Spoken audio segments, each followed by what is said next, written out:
There exists within you a version of yourself that remains dormant, a self so methodical, so unwavering in purpose, that encountering him would shake you to your core.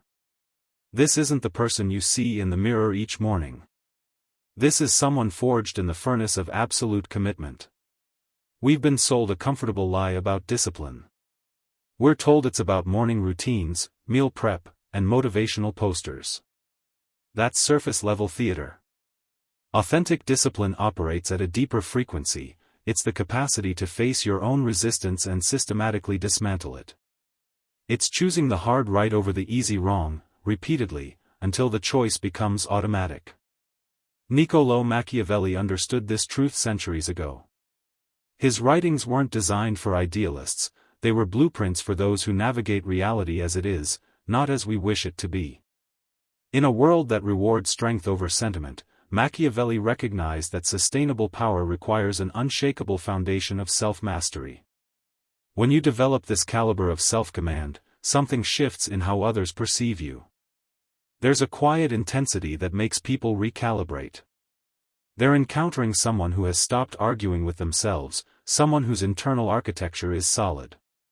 This unsettles them because a person immune to their own excuses becomes immune to external manipulation. You're reading this because something inside you is exhausted. Not physically drained, spiritually depleted. You're tired of the cycle, inspiration followed by action, followed by collapse, followed by guilt. You watch others ascend while you remain trapped in this loop. You're searching for the blueprint to build an uncompromising mind that I'm going to provide that blueprint. But understand this, what follows isn't gentle self-improvement. This is reconstruction. We're going to dismantle the parts of you that negotiate, that rationalize, that retreat.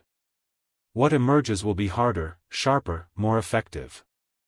We'll be applying principles from Machiavelli's philosophy to your daily existence. You'll understand why being universally liked is a liability, and why respect born from consistency is the foundation of personal sovereignty. But here's the key: transformation doesn't come from what you add to your life. It comes from what you're willing to remove. Most people are governed by their impulses, enslaved to dopamine, to comfort, to the validation of strangers. The moment you commit to this path, that servitude ends. You become sovereign over your own domain. But sovereignty demands payment. The question is, what are you willing to sacrifice?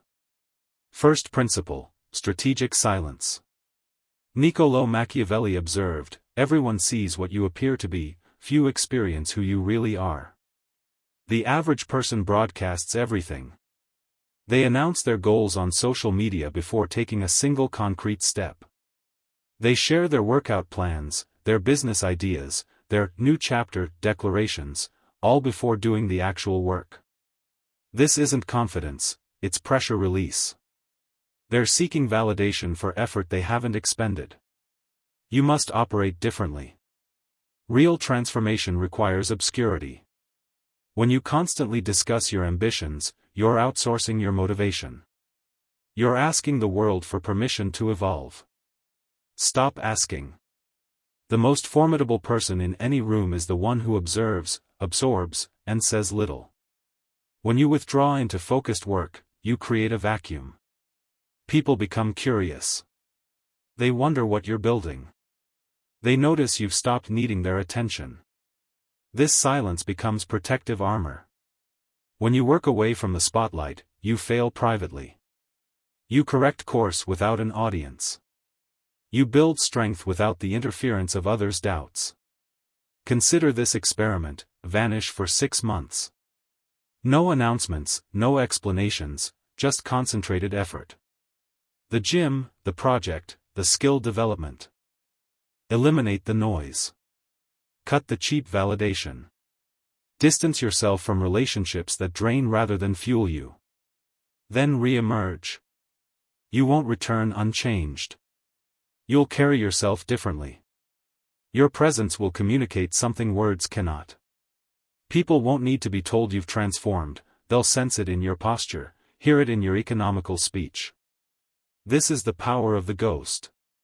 It disturbs people because it highlights their scattered focus. While they were performing growth, you were actualizing it.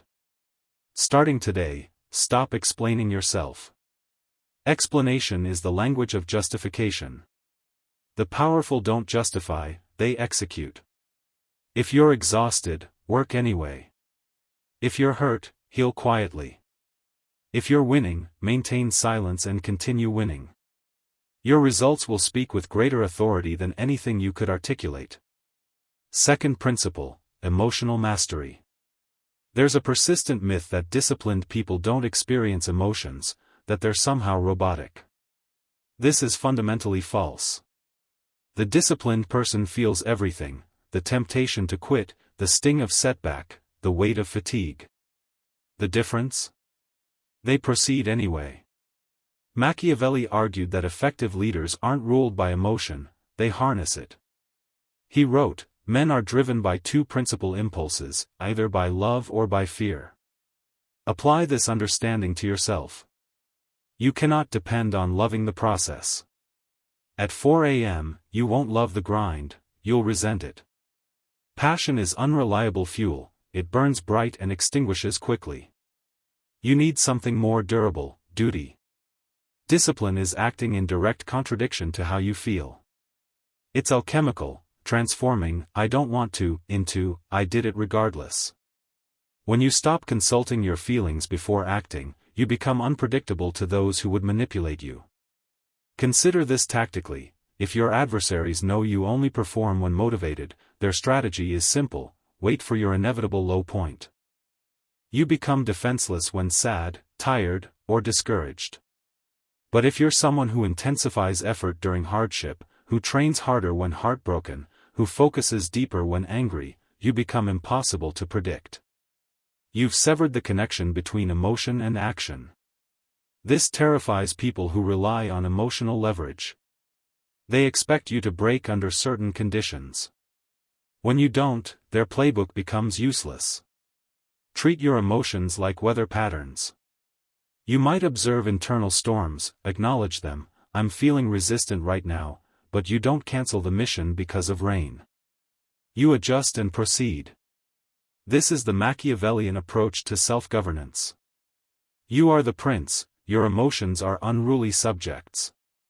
You listen to their counsel, but they don't make policy decisions. When they rebel, you restore order. Practice the 3-second rule: when your alarm sounds, you have 3 seconds to move.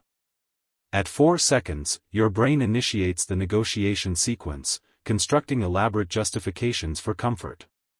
Your brain is optimized for survival, not achievement. You must bypass the negotiation entirely. 1, 2, 3. Move. Don't deliberate. Thinking becomes the enemy of execution. In moments of resistance, just initiate movement.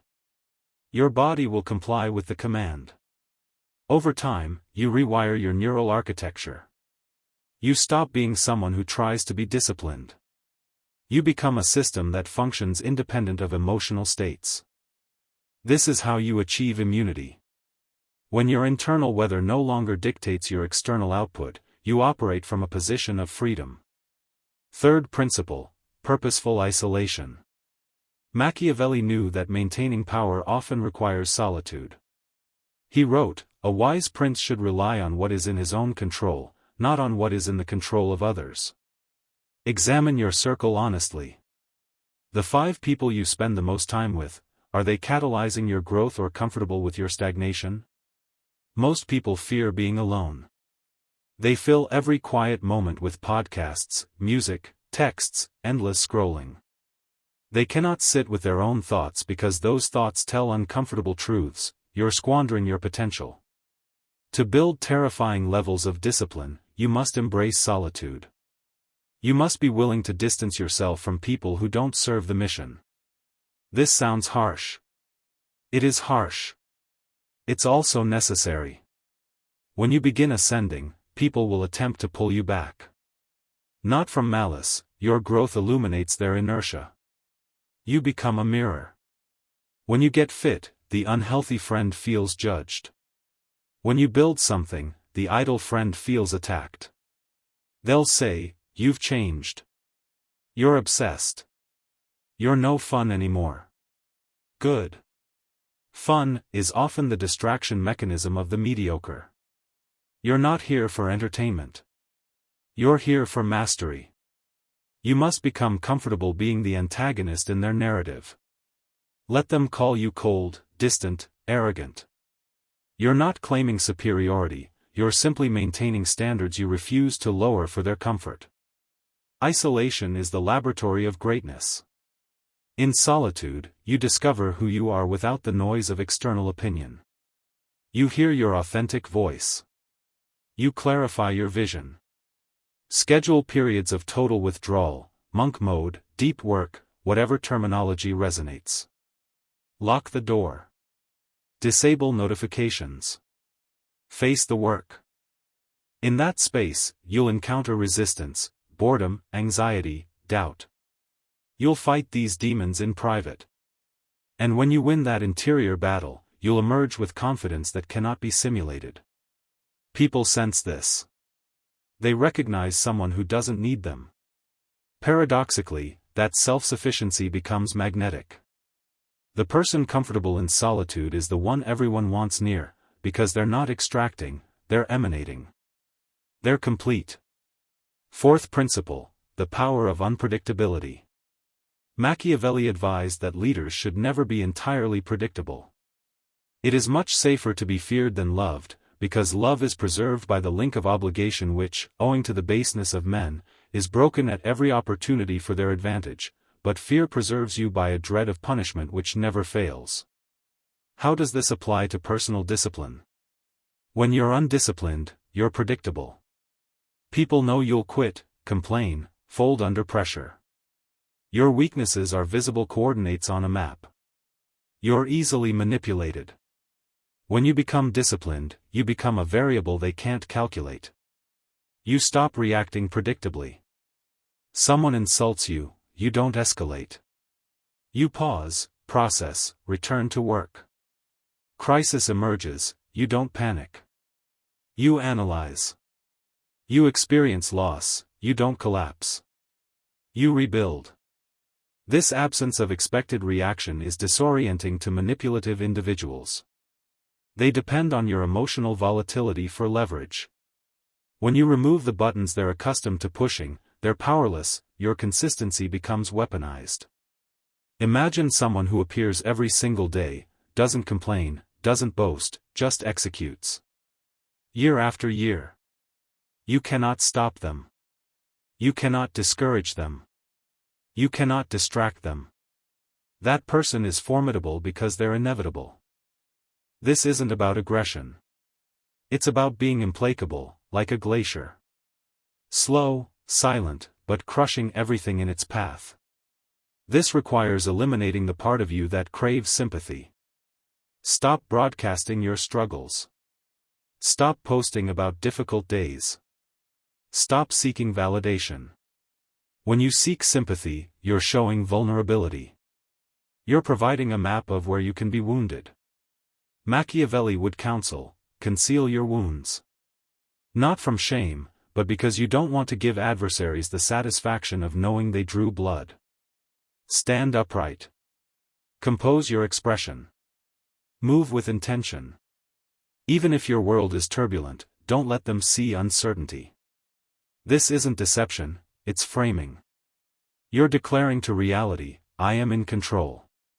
And eventually, that declaration becomes true. Fifth principle, absolute standards. Why do you fail? Because your standards accommodate mediocrity. You've accepted a reality where trying counts, where almost is acceptable. You must raise the floor. Machiavelli studied great civilizations, Rome, Sparta. They didn't fall to external enemies. They rotted internally. They lost discipline. Comfort made them vulnerable. You're living in the most luxurious era in human history. Heating, delivery, entertainment, endless dopamine sources. Everything is engineered to sedate you, to make you soft. To be disciplined in this environment is rebellion. You must declare war on comfort. Set standards that seem unreasonable to others.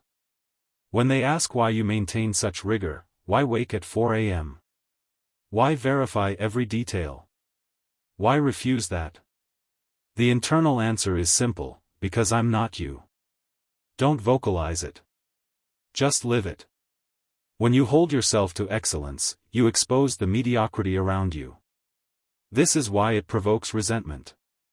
Your existence challenges their excuses. If you can do it, why can't they? It's easier for them to label you obsessed than admit they're complacent. Let them. The Machiavellian doesn't descend to be understood by fools. You force the world to rise to meet you, or you leave it behind. Become ruthless with time. It's the only non-renewable resource. Every second spent arguing with ignorance, scrolling mindlessly, or worrying about the uncontrollable is theft from your future. Guard your time like treasure. Be inaccessible. Be brief. Be direct. When people realize your time is expensive, they stop wasting it. When they realize your attention is scarce, they value it. Discipline creates scarcity. Scarcity creates value. By becoming so disciplined that you're nearly mechanical in execution, you elevate yourself beyond conventional competition. Most people compete in the average bracket. The air is thin at the summit because few have the capacity to breathe there. Climb anyway. Sixth principle: death of the former self. This is the most difficult phase. You must hold a funeral. To become the person who commands respect through presence alone, you must kill who you used to be. You must eliminate the version that needs to be liked. The version that apologizes for ambition. The version that carries past failures like badges. Machiavelli wrote, "There is no avoiding war, it can only be postponed to the advantage of others." You are at war with your former self. If you don't defeat him, he'll sabotage your future. He'll drag you back into old patterns. He'll whisper during hardship, "Just take a break. Just one drink. Just skip today." You must be merciless. You're shedding skin. It's painful. It leaves you exposed. But it's the only path to evolution. You might lose friends. You might lose relationships. You might be misunderstood by family. This is the tax for greatness. Don't protest the cost, just pay it. Because beyond that death lies rebirth, a version of you that's leaner, sharper, faster. A version operating on logic rather than emotion. A version viewing the world as a chessboard, not a playground. This new self is intimidating. He should be. Power is always frightening. And you're building power, not over others, that's tyranny, but over yourself, that's sovereignty. When you walk into a room with total self-control, you vibrate at a different frequency. People yield space without understanding why.